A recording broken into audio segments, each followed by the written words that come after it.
comité a été instauré dans le cadre de la grande conférence environnementale qui a eu lieu en septembre 2012 et il a été mis en place en décembre dernier sous avec une lettre de mission co-signée par M. Moscovici, ministre de l'économie, et Mme Batho, ministre de l'Environnement. Ces missions sont d'examiner toutes les dispositions de nature fiscale qui permettraient à la France et aux Français, entre guillemets, de verdir leur comportement.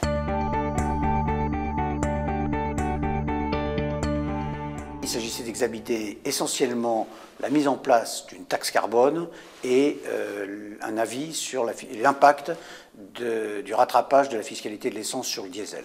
Je vais me concentrer sur le premier point, donc la taxe carbone. Des points de vue se sont exprimés, ceux des ONG. Nous-mêmes avions fait faire une étude par Rexecode. On a présenté les impacts sectoriels et les résultats de cette étude.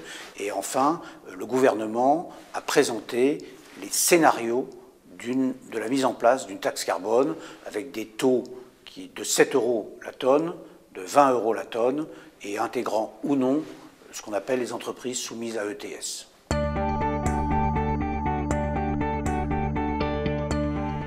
En ce qui concerne l'UIC, nous sommes opposés à la mise en place de cette taxe pour 3 raisons. La première, c'est que ça constitue immédiatement un renchérissement du coût de l'énergie. On est en pleine révolution dans le paysage énergétique mondial du fait de l'exploitation des gaz et pétroles de schiste aux États-Unis, qui font que désormais les Américains sont un producteur d'énergie à bas coût. La deuxième raison, c'est que notre industrie a déjà vu une augmentation très significative des taxes, la TGAP, la mise en place d'ETS, et que clairement pour nous, le crédit impôt compétitivité emploi ne compense pas ces augmentations de taxes. La troisième raison, c'est que nous n'avons pas attendu la mise en place d'une taxe carbone pour qu'il y ait des réductions de gaz à effet de serre dans les processus de l'industrie chimique.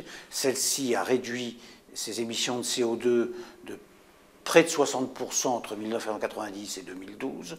On s'est engagé à les réduire à nouveau de 20% de 2012 à 2020.